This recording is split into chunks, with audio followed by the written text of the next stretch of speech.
Hey, it's Kevin Thomas with the At Home Film Festival. I'm starting a month-long tribute to Halloween, and this week we're not going to be overly scary. We're going to do old actresses pulled from the crypt. So if we all remember, this movie, Whatever Happened to Baby Jane, started a whole new genre of films with old ladies, and back in that day, old meant 50. Old ladies were pulled out of retirement and given these vehicles to star in because this was a monster hit. So why not just keep copying success? So I'm not going to do movies that are well acted and aren't over the top. I'm focusing on schlocky and campy with these old actresses. Among all of these films I'm doing this week, there are 11 Oscar winners and 50 nominations. So the quality is there, but it's hard to be over the top without maybe having an Oscar, and these actresses will prove it. They will scream their head off, they will overact till there's no end, and they will make us love and enjoy films, especially if you don't want to be ultra scared, because they just take you on the verge, but you don't fall off the cliff because it's mostly mental and not visual. So let's get started, okay? So why don't we start with Bette Davis from Whatever Happened to Baby Jane? I mean, she kind of started this whole phenomenon, right? Betty did a whole string of these out of retirement great actress roles. The one I love the most we're watching here is Dead Ringer, where Betty plays twin sisters. One's rich, one's poor. The poor one decides, why don't I just get rid of the rich one and take over her life? What a mistake she made, and realizes it later, because just because you're rich doesn't make you nice. So Betty and Betty both give great performances. They are just one person, by the way. But I really love this movie. It's not even campy. It shouldn't even be in this week's tribute. But it's so good that Betty was so wonderful. I love her in this. That was my favorite scene, by the way. You haven't got that much! And I can't wait to see that, by the way. My friend Billy Clift, one day he will be making a drag version of this with amazing Matthew Martin, who did his parodies and homage to Whatever Happened to Baby Jane and Hush Up, Sweet Charlotte. So let's wait for this together. But in the meantime, watch the original with Bette Davis and Bette Davis. If you stick with me to the end, I have yet one more bonus movie of Bette Davis's that I didn't mention yet. So keep watching, okay? Thank you. And while Betty is busy making all those great women movies that are older broads fighting back, Joan was a little less successful. She did do the great Straight Jacket, which I did a few weeks ago when I was comparing movies with the same title. But she also did Berserk, which I thought was super boring. And she did I Saw What You Did, which was kind of good, from William Castle, who did a lot of these schlocky movies. But Joan was only in that movie for 9 minutes. So to get Joan the starring role she deserved, her last theatrical film, we're doing Trog. Trog is almost Planet of the Apes meets science. Our ancestry is put on the screen. It seemed like this budget was so cheap. We hear that Joan was changing her clothes in a trailer. Sorry, Joan, but that's what you gotta do. So Trog is super schlocky, schmaltzy. God, I wish I could think of another word like that. But it was very fun. Probably not the best way to end a great career, but still, we still have Trog. Yay, Trog! So as Joan Crawford and Bette Davis were duking it out and stopped working together for Hush Up, Sweet Charlotte, they called in Olivia de Havilland. Olivia probably said, whoa, a role for me at my age. I don't know, she's probably 60, but in those days, that was super old. So Olivia did a great job with Hush Hush, Sweet Charlotte. So guess what?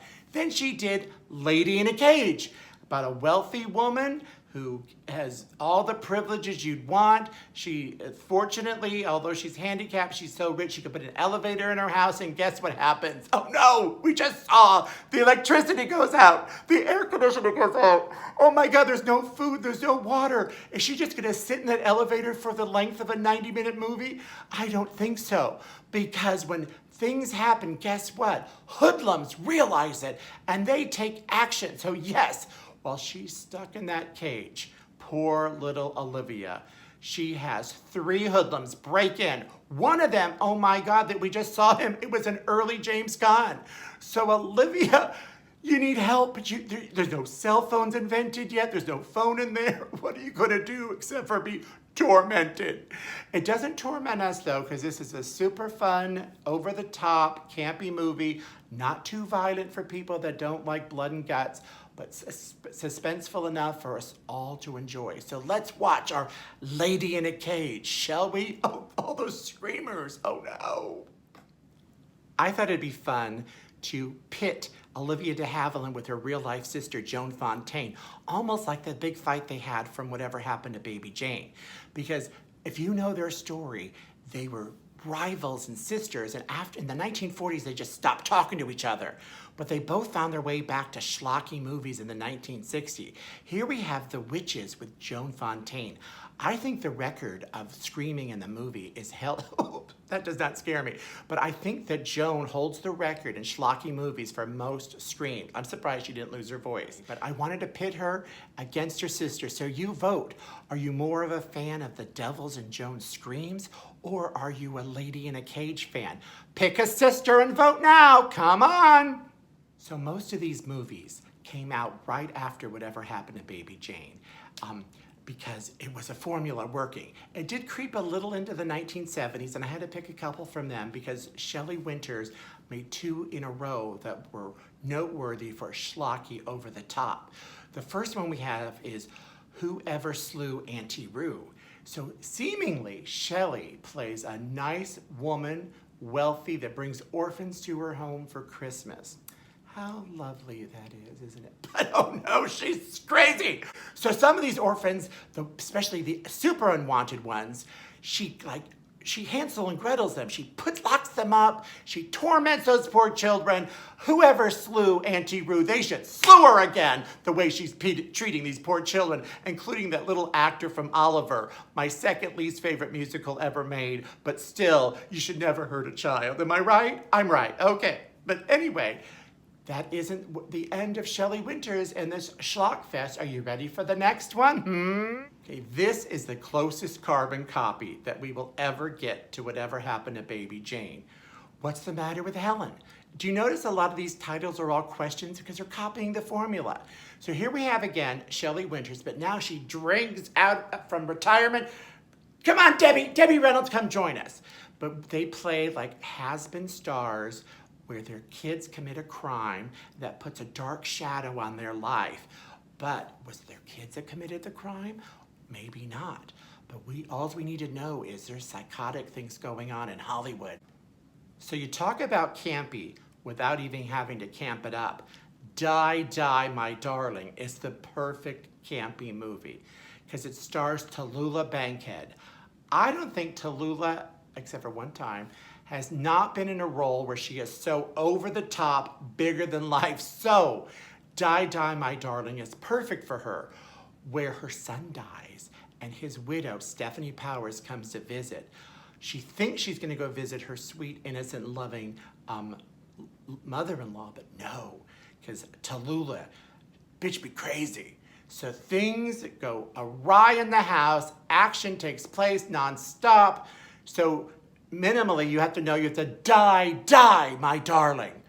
Oh my gosh, what an over-the-top joy. Thank you so much. I'm over the top myself. Our next film is from William Castle, who has actually done a couple on this list. William Castle is the king of schlock. He's the cheap version of Alfred Hitchcock, but he did several movies. My favorite is, oh, he's just sitting there like Alfred Hitchcock. My favorite is Homicidal, which doesn't fit into this theme, but he did a couple of the Joan Crawford ones, like Straight Jacket. But here we have The Night Walker with the great actress Barbara Stanwyck. This was her last theatrical movie before she turned to TV, probably because they had better roles. But Nightwalker, she dreams and things get so vivid and sometimes it become true. The most fun, interesting thing in this movie I like is her husband is played by I Dream of Jeannie's Dr. Bellows. So if you want to see Dr. Bellows with the mask on and these weird eyes. You should watch The Night Walker. But she sometimes thinks these are just dreams, and oh, there's Dr. Bellows. Sometimes she thinks they're dreams, they come true. Sometimes people are statuesque, like puppets or statues, and sometimes the dreams were just dreams. Who knows, especially when you're in a William Castle film. But I think this hits the limit of most screams. But there is a scream fest in there, so scream, girl, scream! So for this festival, if I'm gonna include Deborah Kerr, you would think I would do her early movie called The Innocents, which is in the horror genre. The trouble with that movie is it's not campy or schmaltzy, so I needed to focus on over the top. So of course I picked the movie Eye of the Devil. So in this movie we got Deborah Kerr and David Niven as a couple that owned a winery. It's failing. So they kind of make a pact with a devil type person where they ended up in this brood of freakishly people that do ritual ceremonies. She doesn't want to be a part of this, yet she likes the money. And this movie also, for those that like curio things, is an early work of Sharon Tate. But this movie is super over the top. I can't believe she's not screaming yet. It has sacrifices, it's got cults. Oh my God, this movie is so interesting. But don't give up on me yet, because I have one more bonus movie for you to enjoy this week before our Horror Fest continues into next week for the rest of the month. Are you ready for your final bonus movie? Are you ready? Here we go. Since we started with the Bette Davis movie, we're gonna end with the Bette Davis movie because she did mostly the best of the schlocky women from the crypt films. So we're doing The Nanny here. This movie scared the living crap out of me as a child. In fact, I feel like I'm oozing right now. Oh my God, my brother used to force us to watch movies like this and Hush Up Sweet Charlotte where that head comes rolling down the stairs, or The Birds where they attack. Those all scared me so much as a child. And this movie, oh my God, when she puts that kid in the tub, I won't say if he lives or dies, but I do not want a babysitter after that, let alone take a bath. It's funny, a lot of movies when you're a child really scare you, because I remember that Night Gallery or Twilight Zone episode with that dummy. I had a dummy, I had to give it up. Anyway, don't be too scared, come on in, and come on back next week. Until then, I love comments, give me some. Please subscribe, please share. Let's meet each other again next week. Can't wait, this is Kevin saying, see ya. Bye-bye.